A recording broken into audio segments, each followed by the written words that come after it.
Olá, sejam todos bem-vindos a mais um programa Memória Arquifor.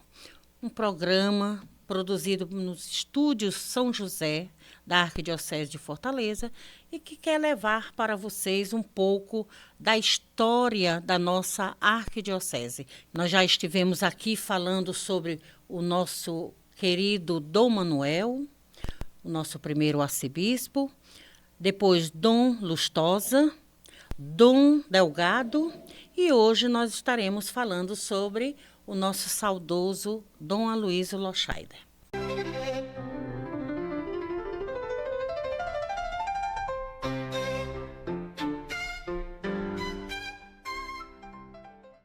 Um bispo, um arcebispo que marcou a história da nossa arquidiocese, porque esteve conosco por muito tempo, 22 anos, por suas ações, por seu testemunho.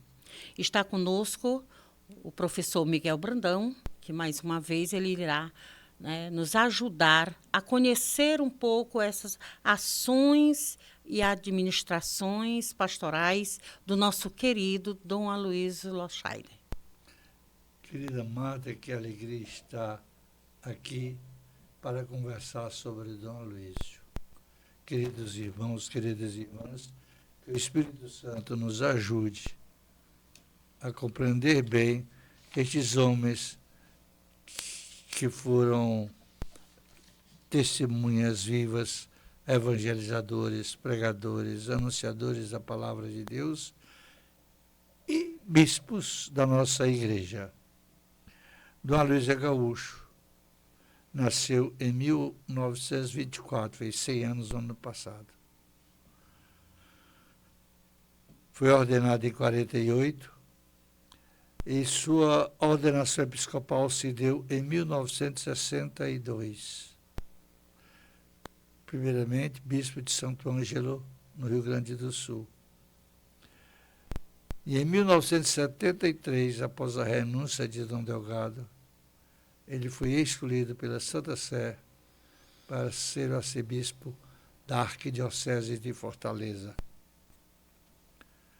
E um dado importante, porque é um título importante, ele foi elevado a cardeal, já como arcebispo de Fortaleza, em 1976. Não é uma ordem, as ordens é o diaconato, o presbiterato e o episcopado, mas cardeal é um título importante porque é um grupo que faz parte daqueles que escolhem em nosso nome o novo Papa. E morreu no dia 23. Sim, saiu de Fortaleza em 1995, foi nomeado arcebispo de Aparecida do Norte, ficando lá por vários anos, até 2004, quase 9 anos, e faleceu em 2007. Dom Aloysio era um bispo, digamos assim, safenado.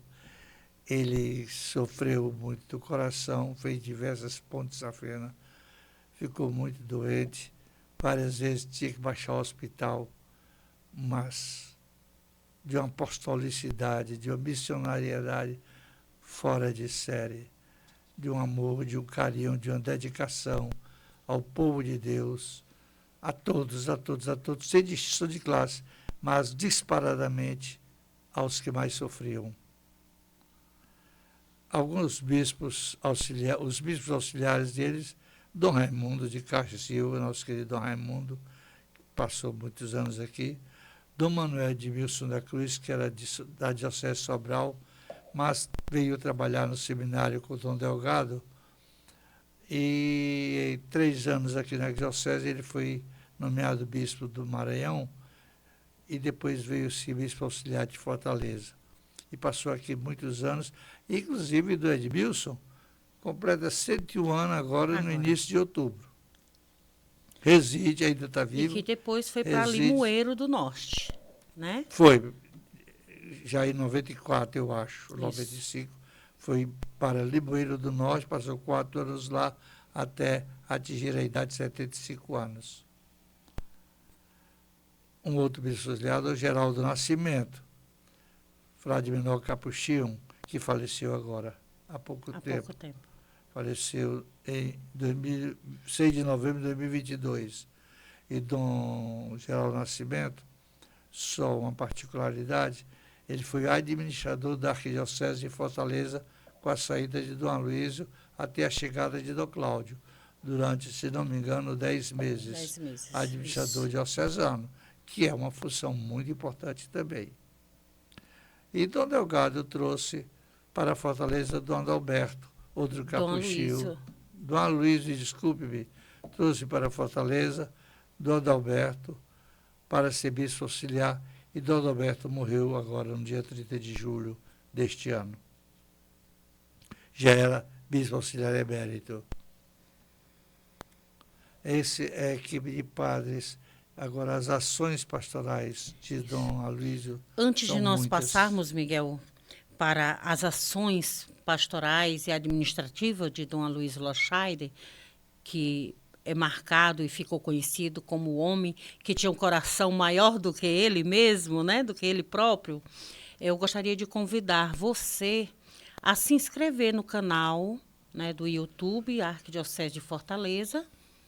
Você compartilhe e também você curta este vídeo e compartilhe com os seus contatos, a sua família, os seus colegas e companheiros de pastorais e grupos afins. Miguel, então, o que nós podemos, nós dois chegamos a conhecer e a conviver com Dom Aloysio Loscheider. Isso é uma graça que eu tenho para mim, né, uma graça muito grande, porque a gente o via como aquela pessoa, o bispo, como a gente tem visto, né, com os outros também, que seguia mesmo o Evangelho, né, que estava ali no seguimento de Jesus Cristo e tentando viver o Evangelho. Então, quais as contribuições pastorais, administrativas, que nós podemos salientar? Porque tudo não dá para a gente falar, porque foram 22 anos. Né? Dom Aloysio, em muitas ocasiões, ele era um personagem que era muito mais importante do que a gente imaginava que ele fosse. Né? Com certeza, Marta. Dom Aloysio, para mim, é fenomenal e foi de uma bondade pastoral extraordinária. E aquilo que eu disse, Delgado, eu digo de Dom Aloysio. Todos os dias eu não rezo para que Dom Aloysio esteja no céu. Eu sei que ele está no céu. Eu rezo para que ele interceda por nós, junto a Jesus. Logo depois de sua posse, ele fez uma coisa extraordinária na Arquidiocese de Fortaleza. Eu não convivi com ele nos primeiros anos dele. Eu passei a conviver com ele mais depois dos anos, já nos anos 80. Mas Dom Aloysio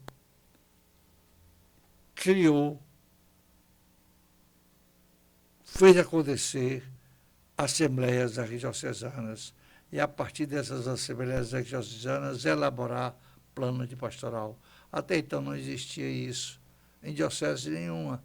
O Brasil, através da própria CNBB, começou a fazer acontecer essas coisas. E Dom Aloysio fez, de 1974 a 85, Assembleia Anual de Pastoral. Essa Assembleia Anual não era só padres, era obrigatória a todos os padres e convocatória para as representações de paróquias e de outras forças arquidiocesanas, leigos e leigas, a participarem. No início eram realizadas no Seminário da Prainha, e nos últimos anos do episcopado dele, em Canidé, normalmente 3 dias, de quinta a domingo. Com a presença das coordenações de pastorais. Coordenações, não só coordenações de pastorais, mas representações de paróquias, representações de movimentos de religiosos, assim por diante.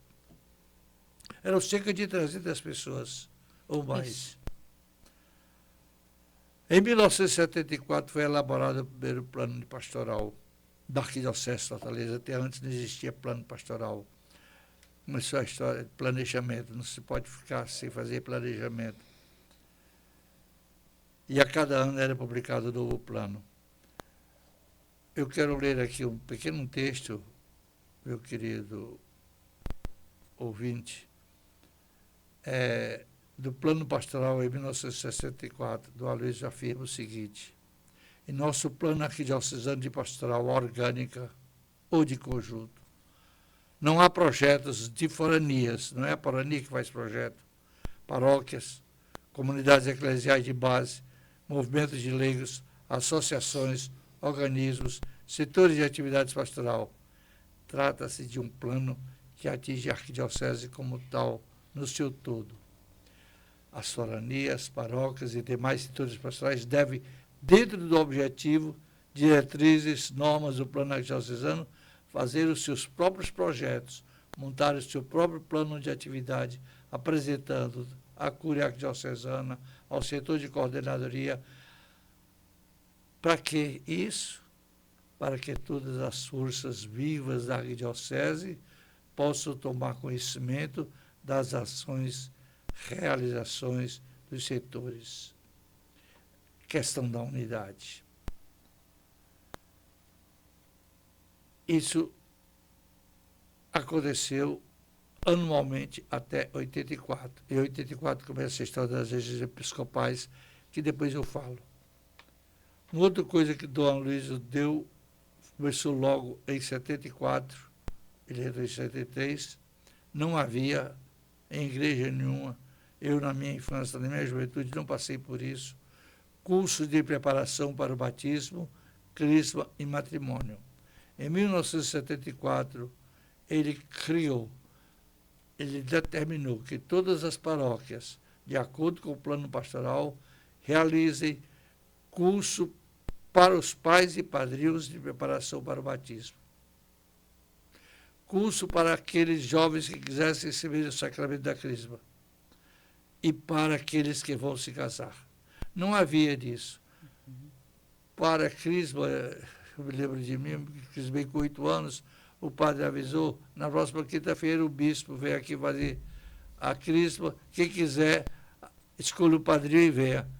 E eu fui, na quinta-feira, me crismar, eu tinha 8 anos. Agora começa a ter uma catequese com Dom Aloysio, aqui na Diocese, em 1974, catequese para os sacramentos do batismo, da crisma e do matrimônio. Antes havia catequese só da Eucaristia. Uma outra coisa que o Aloysio fez, que está no plano pastoral de 75, normas arquidiocesanas para a celebração do batismo. Precisamos nos lembrar de uma coisa. Com o Concílio Vaticano II, deixou de ser em latim.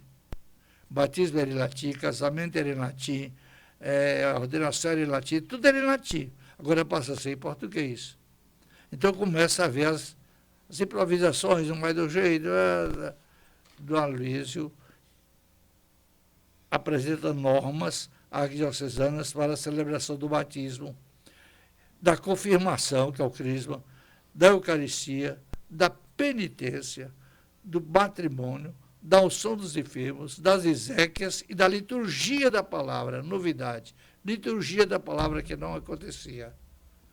Até 1960, a reforma litúrgica do concílio, se uma pessoa queria comungar, bastava chegar na igreja, o padre estava lá, pedia o padre para dar comunhão, o padre ia e dava comunhão individualmente. E nessa época não havia concelebração, até o concílio não havia concelebração. Cada padre celebrava a sua missa e tinha uma única intenção e a sua espótula. Não deixou de acontecer isso. Isso não é Dom Aloysio, é do concílio. Passou a ser concelebração. Os padres se reúnem para concelebrar. Isso era uma novidade também. É por isso que eu disse no programa anterior, a década de 60, no mundo e na igreja, foi uma década de muita mudança. Inclusive com a participação que ele abriu para os leigos, né? Com certeza. Ele e o concílio abriu para os leigos. eu vou já falar aqui sobre isso. Outras ações arquidiocesanas. Primeiro lugar, dizia ele, o anúncio da palavra de Deus. É aquilo que diz São Paulo nas suas cartas.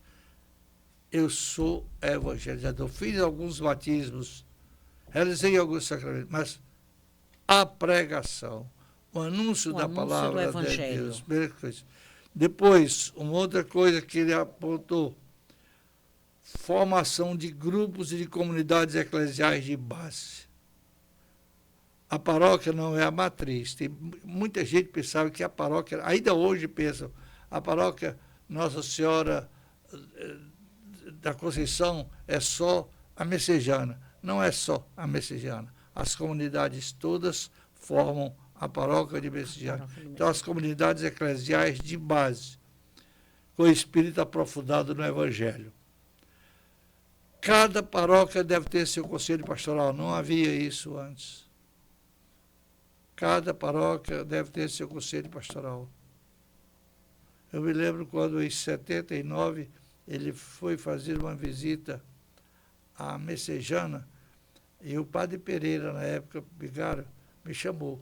Miguel, venha participar do conselho pastoral. E junto com outros, vamos formar o nosso conselho pastoral. Dona Luísa quer que se forme o conselho pastoral. Outra coisa importante, muito importante, você já tocou nesse assunto, concretizar sempre mais em toda a arquidiocese a presença da igreja nos meios humanamente mais pobres, assumindo como áreas prioritárias as comunidades do interior, a periferia de Fortaleza e os ambientes de favela. Isso está claro, explícito nos textos do plano pastoral.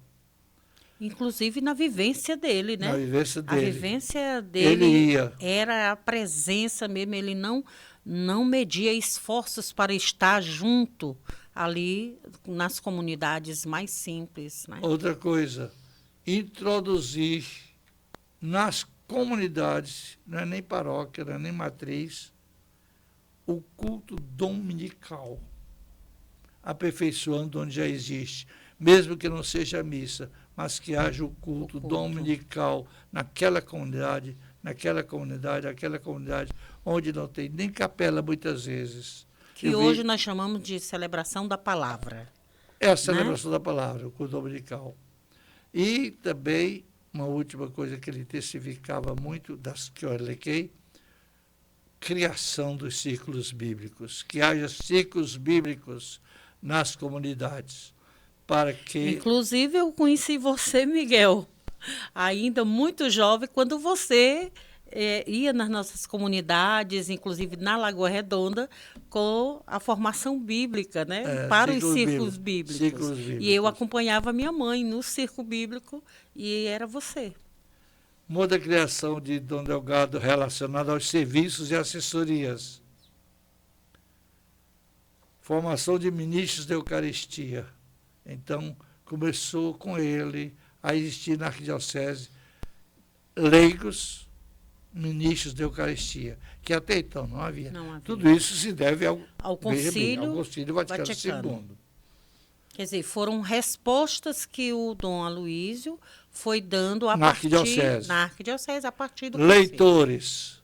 Não havia leitores, o padre lia tudo. As leituras na missa, os leitores. Monitores e dirigentes do culto. Não havia. Eu me lembro como seminarista, eu ia a Paragaba, ou ia à igreja de Paragaba, ou ia aqui acompanhando o padre Vicente, depois do Vicente Zico. Enquanto o padre celebrava em latim, a gente fica falando em português para o povo. Os serviços de integração e coordenação dos organismos de promoção social. Campanha da Fraternidade. Ele dava muita força à campanha da Fraternidade. A Caritas Arquidiocesana. Ao MEB, Movimento Eclesial de Base, aquele que eu falei de Dom Delgado, aqui Dom Aloísio. a assistência social, a reestruturação da Cúria Arquidiocesana como centro pastoral arquidiocesano. A Cúria não é só para administrar, a Cúria deve ser pastoral, dizia ele. Cúria significa cuidado, aquele que cuida. A criação de um boletim arquidiocesano fez criar o boletim arquidiocesano. Lembro do nosso boletim, o quanto nós trabalhamos para o boletim. Com certeza. E a pregação de missões na arquidiocese e semanas de evangelização. Em 1975, ele diz assim: cada paróquia fará, dentro do plano da arquidiocese e da forania, não havia região episcopal ainda, o seu plano paroquial de pastoral. Então, ele era um homem de planejamento. Ele queria que todos fizessem planos, para cada qual não fazer aquilo que quiser e espontaneamente que vier na hora. Mas seguir até um mesmo plano. Para uma unidade, né, da igreja e um avançar. Neste plano não poderá faltar a organização da catequese paroquial e do culto dominical, nas capelas existentes, com a devida formação dos dirigentes do culto e da comunidade. Um acontecimento muito importante em 1980, Congresso Eucarístico Nacional, foi em Fortaleza, 10º Congresso Eucarístico Nacional. E sabe quem veio? O Papa, São João Paulo II. E então, teve todo um processo de preparação para a visita do Santo Padre e a realização do Congresso Eucarístico em Fortaleza em 1980. Dom Aloysio criou as pastorais sociais. Até Dom Aloysio não existia pastoral social. Aliás, não existia pastoral nenhuma. Ninguém se falava em pastoral do batismo, pastoral, não existia. Começou aqui na arquidiocese com Dom Aloysio. Inclusive, você que nos acompanha, e inclusive eu falo diretamente para os nossos pasconeiros, a Pascom foi criada por Dom Aloysio Loscheider, lá em meados de 1985, 85 para 87. O registro mesmo está com 87, porque nós precisamos oficializar. Mas as fontes falam, pessoas que conviveram ali nesse período, que foi em torno de 1985. E que hoje a Pascom está espalhada por todas as paróquias.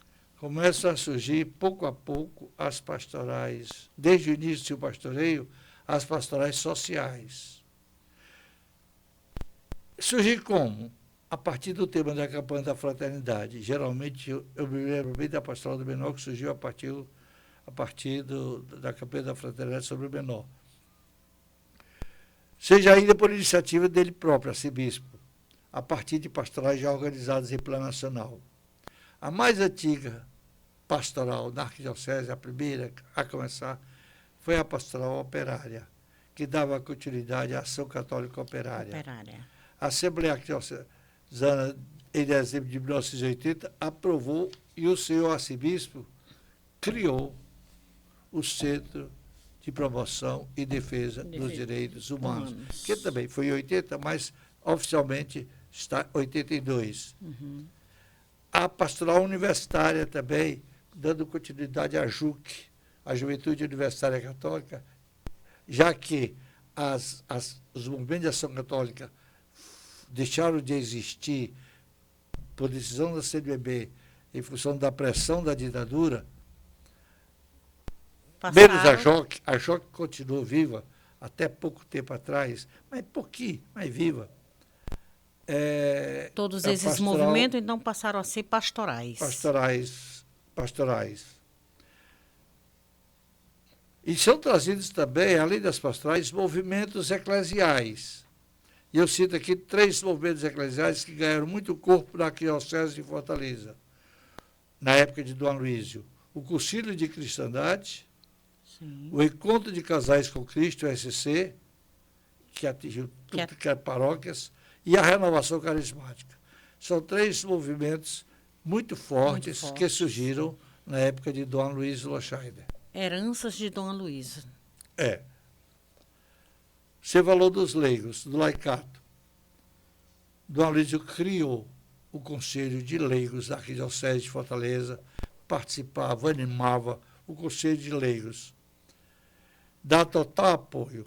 E, inclusive, o desejo dele, eu escutei isso no Congresso Nacional de Leigos, acontecido aqui em Fortaleza, o desejo dele era que não fosse conselho, fosse conferência.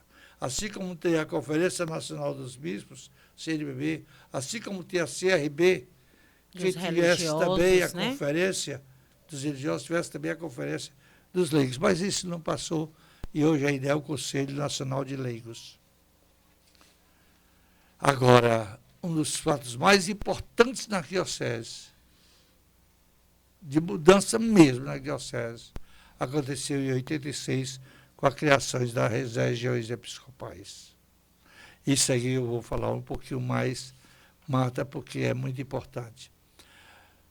Veja bem, a última diocese criada no Ceará foi em 1970, ainda com o Dom Delgado, nós esquecemos de dizer isso, que foi a diocese de Itapipoca.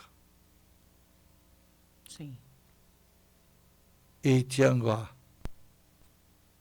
Tianguá foi desmembrado totalmente de Sobral, mas Itapipoca é da arquidiocese. Então, estamos há mais de 50 anos sem criação de nenhuma diocese do Ceará.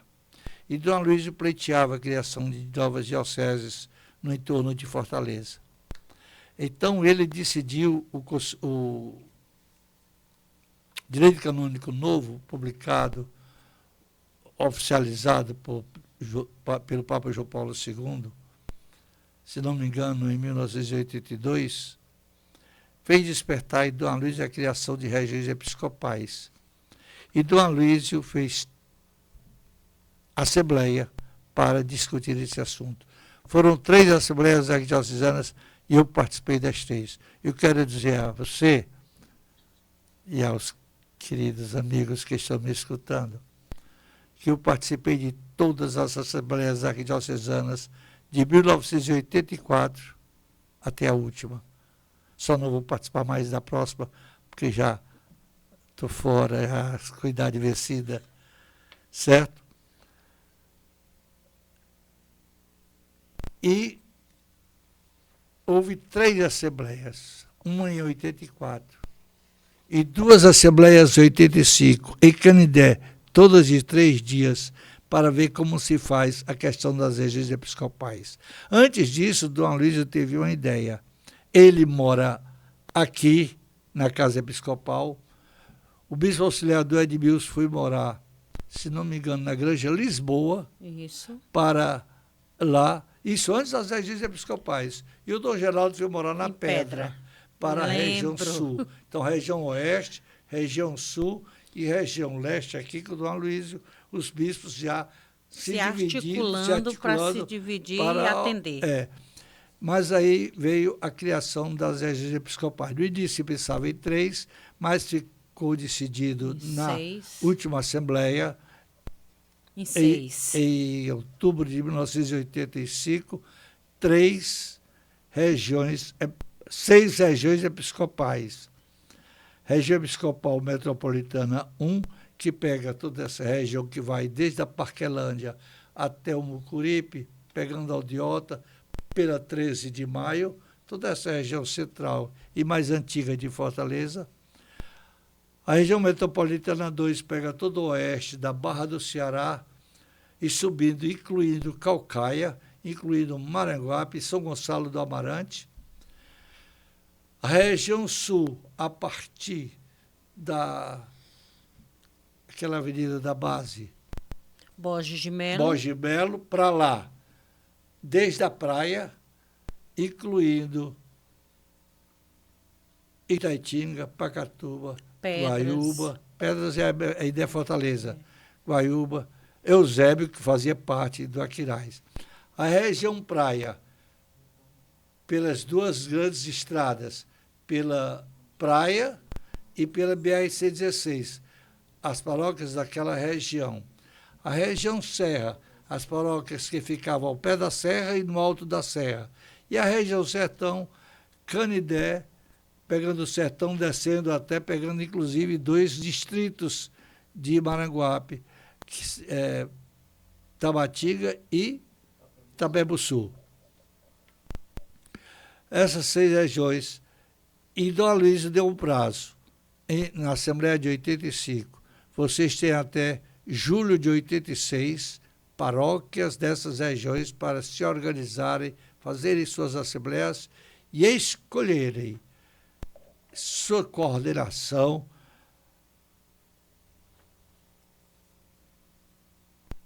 seu conselho pastoral, os encontros de padre por região, os encontros das prioridades das pastorais por região, quais são as prioridades pastorais de cada região, fazer assembleias de avaliação e planejamento na região, encontro de formação permanente na região e a lista tríplice para a nomeação dos primeiros vigários episcopais. Em julho eu quero esses nomes. Em julho eu quero tudo organizado. Eu quero, maneira de dizer dele, que eu estou dizendo aqui. Ele não disse assim, eu quero, né? É dentro do planejamento. E isso aconteceu em 86. Em 86, ele nomeou os primeiros 6 vigários episcopais. Em 86, houve um encontro de 3 dias, novamente em Canidé, com 25 membros de cada uma dessas regiões episcopais para apresentar o que cada região episcopal fez. Aí as assembleias deixaram de ser anual. Ele disse, a Assembleia Arquidiocesana agora passa a ser bienal, de 2 em 2 anos. Porque a Assembleia anual é na região episcopal. Tudo deve acontecer na região episcopal. Era como se fosse uma mini diocese. Vigário é aquele que faz às vezes isso quer dizer a palavra vigário. Aquele que faz às vezes é o representante. Episcopal é aquele que faz às vezes do bispo daquela região. Então o vigário episcopal só não tem a ordem episcopal, mas ele faz às vezes, pelo menos etimologicamente, é assim. De onde o dinheiro? Recurso financeiro das regiões episcopais foi decidido na Assembleia de 86. Bom, já tinha sido criado por ele eu acho, não acho que não foi do Delgado, que cada paróquia deveria dar 10% da sua arrecadação mensal para a mitra arquidiocesana, para a sustentação da arquidiocese. 10%.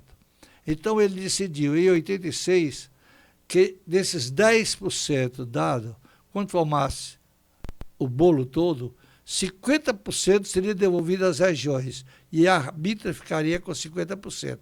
Então, 50% seria para as regiões episcopais. 50%, mas não por igual. As regiões interioranas e periféricas de Fortaleza receberiam diferenciadamente um pouco mais do que a região leste, que é a região mais em que os cristãos têm mais recursos, em que as paróquias têm mais recursos. Isso tendo em vista a organização pastoral da região missionária, né? A manutenção da região precisa de sede, precisa de uma série de despesas normais que a região vai ter. Inclusive para os encontros, né? Realização dos encontros pastorais. Perfeitamente. Mas Dom Cláudio reduziu, quando ele foi bispo, depois. Para 25%, que hoje eu acho que é 25%. Isso, bem entendido, ainda não existia o fundo de manutenção dos presbíteros. Cada padre vivia da sua paróquia tão somente, e se não tivesse paróquia, não tinha de onde viver. Certo?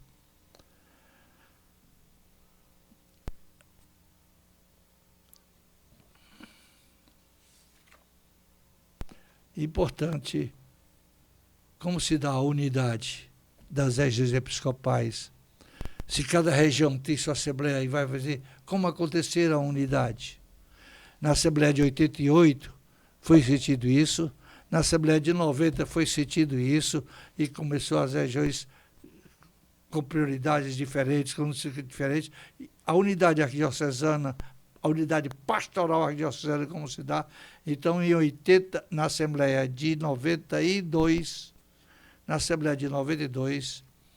foi dada essa ideia e Dom Aloísio convocou os conselhos, todos os conselhos arquidiocesanos, Conselho Presbiteral, Conselho Pastoral, Conselho Econômico, Colégio de Consultores, todos em 2 encontros após a Assembleia, um realizado em agosto e outro no dia 6 de outubro, para pensar como se dará isso. Então foi decidida a criação do Secretariado Arquidiocesano de Pastoral no dia 6 de outubro de 1992. Eu participei destas reuniões, representando a região metropolitana, como um dos representantes, um dos membros da região metropolitana 3, e a convite do próprio Dom Aloísio para coordenar um pouco essas reuniões, essas 2 grandes reuniões, e fui nomeado por ele para começar o secretariado de pastoral da Arquidiocese de Fortaleza, dar início e articular o secretariado de pastoral da Arquidiocese de Fortaleza, que funcionou até 2007 no subsolo da catedral, porque a Cúria tinha saído do subsolo da catedral e tinha vindo para o Seminário da Praia, para esse espaço que ocupa hoje. E lá o secretariado pastoral, a gente pensou em trazer para cá também, para o Seminário da Praia, para ficar tudo junto, mas não havia espaço, porque aqui funcionava o ITEP, o IIC e a SPAC, e eu acho que ainda a FAFIFó. A FAFIFó é uma faculdade criada por Dom Aloísio, por Dom Delgado, e acabou e terminou seus serviços em 1992, penso eu. É muito importante, então, Dom Aloísio escreveu uma carta pastoral em que ele afirma uma coisa: a linha pastoral da Arquidiocese tem que ser única. Todas as regiões têm que seguir essa linha. Essa linha é definida no Conselho, na Assembleia Arquidiocesana de Pastoral. E então ele coloca muito claro a linha pastoral da Arquidiocese. Eu gostaria de ler aqui para que vocês tivessem ideia disso. Assim escrevem Dom Aloísio e seus 2 bispos auxiliares, Dom Edmilson e Dom Geraldo, na carta sobre a ação pastoral na Arquidiocese de Fortaleza em 1989. O que é que ele diz? Tendo em vista esses dados, Sim, que ele elenca antes na carta pastoral, deve agora ficar bem claro para todos que a linha de pastoral de Fortaleza, da Arquidiocese de Fortaleza, é a evangelização de nossa realidade arquidiocesana, a partir do povo oprimido, a partir da evangélica e profética opção preferencial e solidária pelos pobres, em comunhão fraterna e participação libertadora, na luz da verdade total sobre Jesus Cristo, a Igreja, o homem com H maiúsculo, em vista a uma transformação que seja antecipação e anúncio do reino definitivo de Deus. Não apenas anúncio do reino que virá depois, mas antecipação e anúncio do reino definitivo de Deus. Está no número 48, página 1 dessa carta pastoral. Como instâncias de firmar e avaliar a unidade pastoral, quais são as instâncias? Conselho Episcopal Mensal. Todos os meses, os 6 vigários episcopais e os arcebispos auxiliares se reuniam para trabalhar, para programar, né? Para escutar. Escutar. Como cada um está... Uma partilha, né? De como estava caminhando cada região episcopal. Que, num mês, era só o vigário episcopal. No outro mês, o vigário episcopal e um representante da coordenação da região episcopal. Conselho Pastoral Arquidiocesano, a cada 3 meses. Então, 4 conselhos por ano. a cada 3 meses, um conselho pastoral arquidiocesano. E as visitas pastorais? E a Assembleia Arquidiocesana a cada 2 anos. As visitas pastorais, eu quero tocar nesse assunto. Ele passou a realizar visitas pastorais não mais a paróquias, mas às regiões episcopais. A visita pastoral no período de Dom Aloísio, depois da criação das regiões episcopais, era a região episcopal. Quem deveria participar não eram só os bispos, nem só a paróquia, mas todos os padres da região deveriam participar de toda a visita pastoral. Era uma semana inteira de visita pastoral, geralmente terminando no sábado, de segunda a sábado. Visita pastoral. Eu lembro que nessas visitas, além dos encontros com os padres, né, como acontece também até hoje, há uma visita aos doentes, há um processo reunião com professores, reunião com leigos, reunião isso. com jovens, reunião... Mas não apenas da paróquia, mas de toda a região. De toda a região. De toda a região. De toda a região. E foi numa dessas aí, Miguel, que depois nós iremos abordar, numa dessas visitas pastorais que aconteceu, inclusive, o famoso sequestro de Dom Aloísio. Foi. Né, ao IPPS. Daqui a pouco Daqui a pouco nós iremos, inclusive, falar. Você que está nos acompanhando, fique atento, porque nós aqui do Memória Arquifor iremos falar um pouco sobre o sequestro de Dom Aloísio. Vou falar agora, já. Só vou dizer que, porque eu falei na carta pastoral, Dom Aloísio escreveu ainda 2 outras cartas pastorais. Uma sobre a dimensão missionária da vida cristã, isso após uma visita pastoral da região Serra, em 1993, ele até me deu para eu ler antes, interessante, a confiança dele, e isso me faz afetivamente muito ligado a ele, e uma carta pastoral sobre o uso e posse do solo urbano, porque havia muita questão de invasões de terrenos, etc, etc, etc, etc, aqui em Fortaleza, com ocupações. Então, ele escreveu uma carta pastoral sobre a questão do solo urbano. Agora, você relembrou, então, foi da visita pastoral à região metropolitana 1 de 1994. O penal Paulo Salazar fica em Itaitiga. Itaitiga é a região metropolitana 3. Mas o padre Aldo Pagotto, depois do Aldo Pagotto, que foi bispo de Sobral, depois arcebispo de João Pessoa, e hoje já é falecido, veio morar em Fortaleza como arcebispo emérito e já morreu no período da Covid. O primeiro religioso a falecer na Covid em Fortaleza foi o Dom Aldo Pagotto. Pois é. Então, o padre Aldo Pagotto colocou na visita pastoral da região uma visita ao presídio penal Paulo Salazar. Não havia aqueles presídios em Itaitiga, só havia o penal Paulo Salazar, era o único presídio que havia. Havia o presídio feminino, Auri Moura, aqui em Jacarecanga, na pé do Liceu, e o penal Paulo Salazar lá, na estrada que vai para Russas, etc. E lá, durante essa visita, aconteceu isso que você acabou de dizer, o sequestro de Dom Aloísio. Você quer tocar nesse assunto? Fale, você era do setor de comunicação da Diocese, dentro do secretariado pastoral, viveu bem isso aí. Eu lembro, né, que foi um período assim muito caloroso e de uma exigência muito grande ao setor de comunicação da Arquidiocese, porque ele saiu para a visita pastoral e logo nós começamos a receber telefonemas de jornalistas falando porque queria saber notícia de Dom Aloísio Lochaide e da equipe, né, que coincidia em mais ou menos 13 pessoas, né, que estavam acompanhando, né?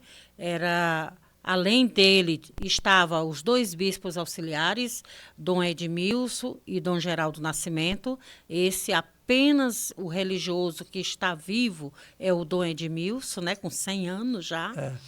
E porque Dom Aldo faleceu, o Dom Geraldo Nascimento faleceu, Dom Aloísio também é falecido. A pastoral carcerária, né, o representante, a Eunísia, né, que era Eunísia Barroso, e alguns leigos que estavam acompanhando a visita pastoral. Inclusive o diretor. Inclusive o diretor do IPPS. Penal. Isso. Foi sequestrado também. Foi sequestrado também. Então, os jornalistas começaram a nos ligar, querendo saber notícia, porque naquela época não existia o celular, né? Então, era difícil saber do que estava acontecendo lá para o setor de comunicação. E aí nós entramos em contato e você, então, já nos disse que já iria para lá, né? E nós tentamos, então, atender aquela demanda. E foi muito difícil porque eu pude ver o quanto Dom Aloísio era importante para a igreja, né? A igreja como um todo, né? Porque eram telefonemas de jornalista da Itália, de Roma, era da Nunciatura, era da Alemanha, era de todos os países procurando notícias dos amigos, né, dos cardeais. Então, foi uma loucura, foi difícil, mas que a gente pôde perceber. Também Dom Aloísio já tinha sido presidente da CNBB e presidente do CELAM, que é o Conselho Episcopal Latino-Americano. Ele havia sido presidente do Encontro dos Bispos em Puebla, né? Então havia assim toda a importância de Dom Aloísio. Então isso só veio a melhorar quando o Miguel foi para lá juntamente com o Padre Lino, né, do Centro de Defesa de Direitos Humanos. Eu estava... Na véspera, nós tivemos uma reunião da visita pastoral, foi até no colégio cearense, Marixas, não tem mais hoje. E à noite eu disse, Dom Aloísio, amanhã eu tenho uma aula de manhã na UES, de forma que a UES estava em greve, mas parece que a greve se acabou. Se houver aula, eu vou dar aula. Quando foi 10 horas da manhã, recebo o telefonema de minha esposa, minha querida esposa Maria de Lourdes, que hoje está na glória de Deus, assim espero, me dizendo a notícia. Imediatamente eu falo com o diretor do Centro de Humanidades. Notícia que já estava no mundo através dos meios de comunicação. Então eu imediatamente, ela disse, passe por aqui e me pegue. Eu passei, fomos para o penal Paulo Salazar, lá nós entramos, e depois de um pedaço chega a irmã Neiva, a subsecretária do Regional Nordeste 1, chega o padre Aldo Pagotto, da Pastoral Carcerária, Padre Marcos Passerini, da Pastoral Carcerária, e o padre Lino Alegre, do Centro de Defesa. E ficamos nós 4 lá, o dia todo. Tivemos reuniões, inclusive, com o governador. Não queriam ceder ponto nenhum para os sequestradores. Mas, finalmente, no final da tarde, as coisas melhoraram para a liberação e aí aconteceu a saída às 8 horas da noite. Às 8 horas da noite começou a chegar os bispos do Ceará, chegou Dom Fragoso, chegou o bispo de Limoeiro, de Sobral. Os bispos começaram a chegar e ficamos todos lá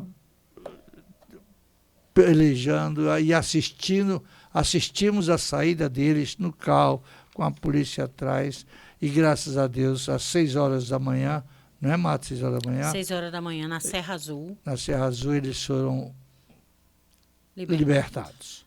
Eles foram soltos, saíram da viatura em que estavam sendo levados pelos sequestradores. E é importante aqui a gente frisar que algumas vezes, né, tanto o governador quanto outras autoridades quiseram trocar de lugar com Dom Aloísio Lochaide, mas ele não aceitou. Né? Ele preferiu permanecer como garantia Inclusive, de que os outros também permanecessem ali sem nenhum atropelamento, sem nenhum acidente maior. inclusive, ele era safenado e diabético, tomava remédios. E o Dom E foi Edmilson, você que foi levar e o Dom Edmilson, os remédios dele, e né? o Dom Edmilson fazia um mês que tinha sido operado.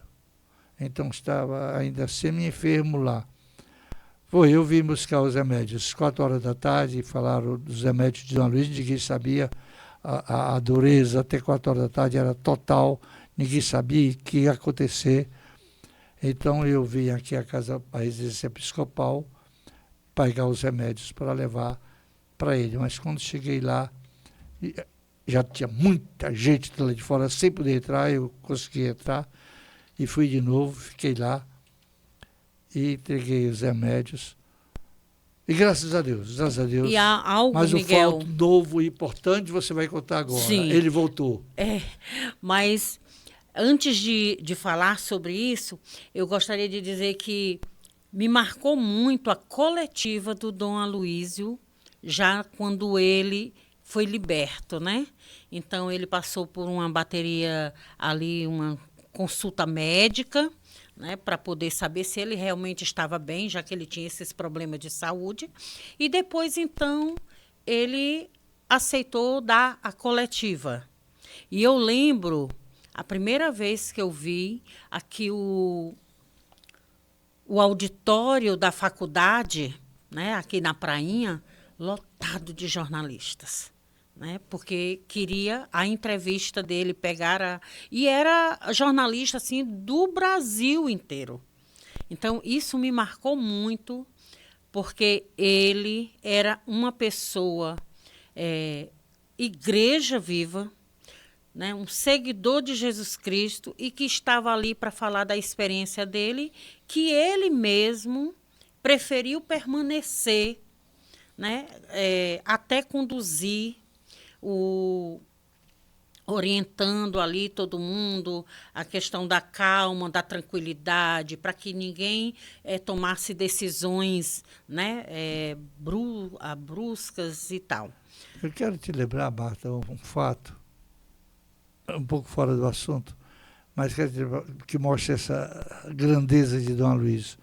Na visita pastoral à região metropolitana 3, nós estávamos numa reunião na Aerolândia, na paróquia de Aerolândia, e Dom Aloísio não estava presente na assembleia, nesta visita pastoral. Dom Edmilson, então, nos disse que o médico em São Paulo, Dom Aloísio estava no hospital em São Paulo, do coração, já em revisões, que o médico disse a ele que ele só tinha 6 meses de vida. Isso eu escutei bem Dom Aloísio dizer isso, Dom Edmilson dizer isso. E a resposta de Dom Aloísio, em 1989, se eu só tenho 6 meses de vida, eu vou passar esses 6 meses de vida. O médico sugerido ele renunciar. Ele renunciou. Eu vou passar esses 6 meses de vida em Fortaleza, trabalhando na arquidiocese. Isso 5 anos antes desse fato.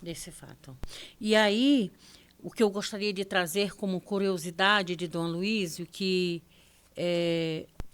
como eu estive ali à frente da comunicação, na assessoria de comunicação desse período dele, né, de 93 até 95, né, quando eu fui convidada, né, para estar no secretariado, compor o secretariado de pastoral no setor de comunicação da arquidiocese. Foi me dada essa autorização. E que durou 31 anos.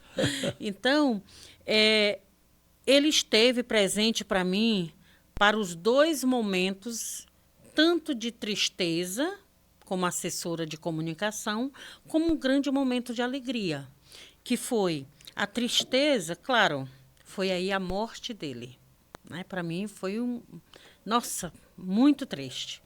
E a alegria, né, foi essa volta, a libertação dele, porque todo mundo, né, estava ali desejando a libertação dele, e o testemunho dele quando 17 dias depois, né, porque aconteceu o sequestro no dia 15 de março de 94, e no dia 17 dias depois, no dia 31 de março de 94, o Dom Aloysio resolve voltar ao IPPS para realizar a celebração do Lava Pés. Da Santa Ceia, né, Lava Pés. Então, isso marcou, eu acho que este é o grande, assim, eu acho que o ícone do legado de Dom Aloysio, né? Porque ele volta, ele não se intimida, não fica com medo e ele continua com seu segmento, apesar dos obstáculos, né, das dificuldades.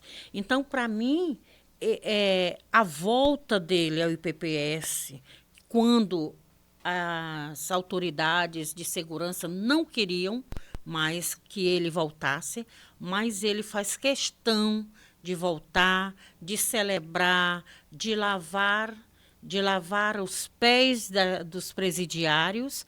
E aí, quando ele pede para ir ver, né, o seu algoz, que é o Carioca. E quando ele vai, que o Carioca se ajoelha, pede desculpas, né, e ele perdoa. E aí eu vou lembrar uma coisa que eu fiquei sabendo há uns 3 anos atrás, através do seu Chiquinho, que era o motorista dele, né? O seu Francisco, ele foi motorista de Dom Aloysio, também de Dom Cláudio e também até do Dom José Antônio, né? E ele se aposentou há pouco tempo. E ele disse uma vez para mim, mas o que você ainda não sabe de Dom Aloysio é que, por muitos anos, enquanto ele esteve aqui, depois que houve o sequestro, até ele sair daqui, ele continuava ajudando famílias dos presos que sequestraram eles, um que faleceu, e ajudava essas famílias, inclusive com bolsa de estudos para os filhos e uma certa quantia financeira para ajudar. Marta, mas continue, Miguel. Eu queria agora mudar de assunto para o presbitério. Dom Aloysio não teve quase padres.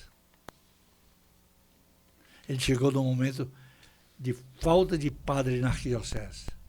Por quê? Em 1966, funcionou o último ano do Seminário da Prainha. Não foi ordenado o padre Moacir em janeiro de 66, mas o Moacir era da turma de 65. Padre diocesano.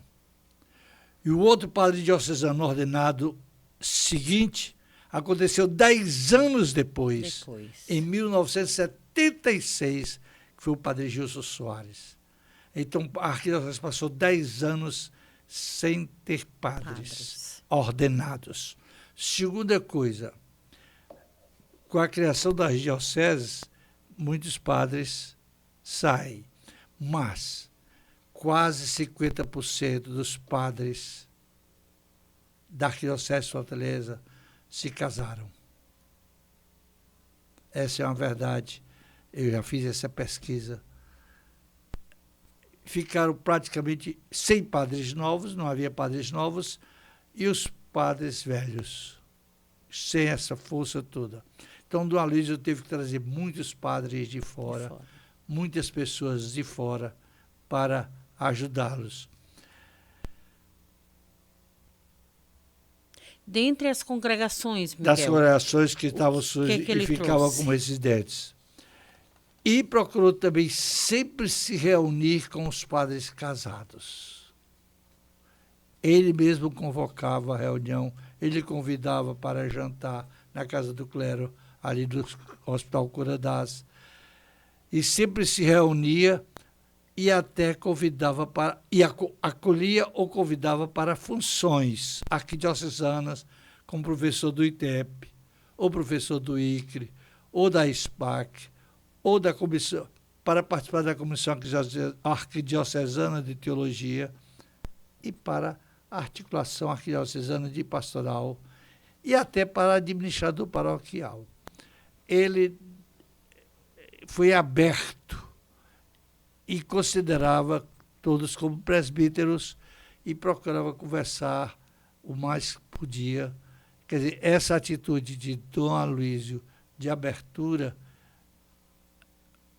não sei se devido à ausência de padres novos ordenados, mas ele retomou e depois de 1980 começou o processo novamente de ordenação e, graças a Deus, hoje a arquidiocese é muito bem servida de padres. Miguel, para a gente concluir, eu gostaria que você lembrasse para nós as paróquias, né, que ele criou. Foram poucas, né? Ele criou 11 paróquias, porque uma outra decisão sábia dele, criar área pastoral. Isso foi fruto de decisão dele. A Jurema, em vez de ele criar a Jurema como paróquia, ele criou como área pastoral. E área pastoral, o que ele chamava?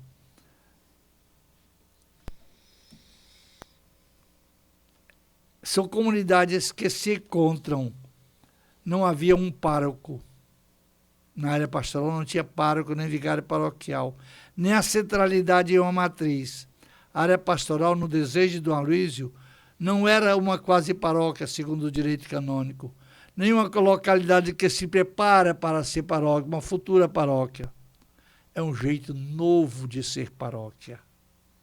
A área pastoral para Dom Aloísio era um jeito novo de ser paróquia, não centralizado no padre, na matriz, mas nas regiões, nas comunidades eclesiais. E muitas áreas pastorais foram criadas. Paróquias mesmo, ele só criou 11, nesses 22 anos. Santa Cecília, que depois que ele criou a região episcopal, se transformou em área pastoral. A Paróquia do Divino Espírito Santo, ali na cidade de 2000. Jesus e Maria José, na Vila União. Nossa Senhora da Glória, cidade dos Funcionários, não era paróquia ainda lá, até Dom Aloísio. Santo Afonso de Ligório, na Parquelândia, onde morreu o padre de Jair. Nossa Senhora da Assunção, Nova Assunção. Senhora Santana, em Paramoti. Santo Antônio de Caridade, tudo que era paróquia de Canidé. Nossa Senhora da Conceição de Pajuçara, Maracanaú, uma grande área pastoral, digamos assim, porque os padres sacramentinos de Nossa Senhora chegaram e adotaram essa ideia. E Nossa Senhora da Conceição, no Conjunto Ceará, que também foi área pastoral durante algum tempo. Áreas pastorais, Igreja Portugal, e sai várias áreas pastorais, tanto da região metropolitana, na periferia da cidade. Região Metropolitana 2 e Região Metropolitana 3. As áreas periféricas da cidade, com muita gente morando, ele transformava em área pastoral. Criava a área pastoral. A área pastoral podia ter padre, podia ter religiosos, religiosas, etc. E leigos.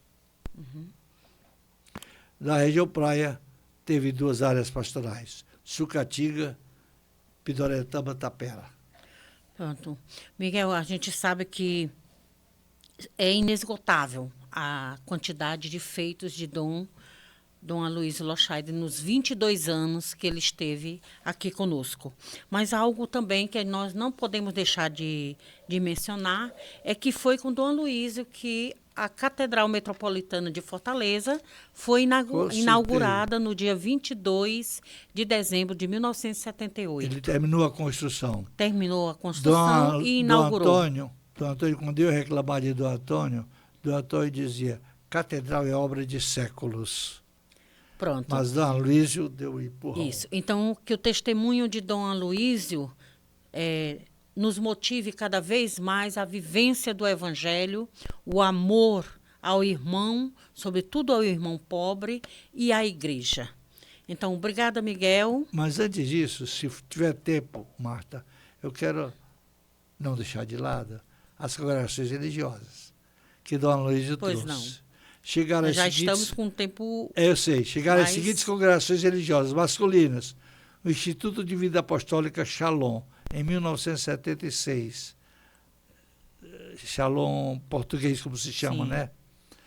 Os missionários combonianos do Coração de Jesus, os padres combonianos. O Instituto Nova Jerusalém, foi criado em 89. O padre Caetano Tilesse, Os né? padres eudistas que ele trouxe, experimentou trazer para o seminário novamente formação de padres diocesanos através de congregações religiosas. Passaram algum tempo, mas já deixou, não é mais. Os sacramentinos de Nossa Senhora, a congregação beneditina do Brasil, os beneditinos, a Ordem Beneditina. a Ordem Beneditina, tanto dos homens como das mulheres. E a Ordem dos Frades Menores Conventuais, franciscanos conventuais de 94. Não, a congregação beneditina dos homens. 93, foi lá em Messejana. Nosso querido Dom Beda. Congregações religiosas femininas. As Irmãs dos Anjos Adoradoras da Santíssima Trindade, 1980. A Obra das Filhas do Amor de Jesus Cristo, 1980. Instituto Religioso Nova Jerusalém, 81. Então, Nova Jerusalém de homem, Nova Jerusalém de mulher. Religiosas da Sagrada Face, Religiosas de Maria Imaculada, em 85. Imaculada Conceição de Nossa Senhora de Lourdes, em 86. As Salesianas dos Sagrados Corações, em 88, a Pias Irmãs da Redenção, em 89.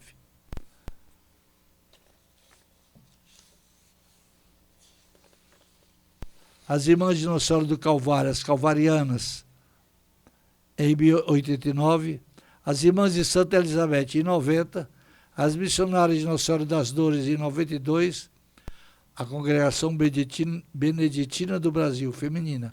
94, as Irmãs Missionárias de São Carlos Borromeu, escalabrinianas, migrante, né? Uhum. Em 95, e as Irmãzinhas da Imaculada Conceição também em 95, um pouco antes dele sair. Então, muitas congregações religiosas Dom Aloysio trouxe para a nossa arquidiocese. Arquidiocese e um trabalho... Trouxe ou acolheu? Sim, trouxe e acolheu todas elas para esse serviço pastoral dentro da nossa querida arquidiocese. Miguel, é um tema realmente grandioso e que a gente não consegue abordar com totalidade, né? Mas o legado, né, o que ele deixa para nós é essa vivência do Evangelho, é a vivência do seguimento de Jesus ali dentro da igreja, né, no amor a Deus e ao próximo. Eu devo muito da minha participação na vida eclesial a Monsenhor Souto e a Dom Aloysio, vigário de pároco de Messejana. E eu, Dom Aloysio Lochai, né? em nome da arquidiocese, beijo agradeço para eles no céu. Agradeço a sua presença e por ter compartilhado conosco estas riquezas, né? E você que está conosco, então, se você gosta desse conteúdo, você, por favor, se inscreva, não esqueça de se inscrever no canal do YouTube da Arquidiocese de Fortaleza para curtir e compartilhar.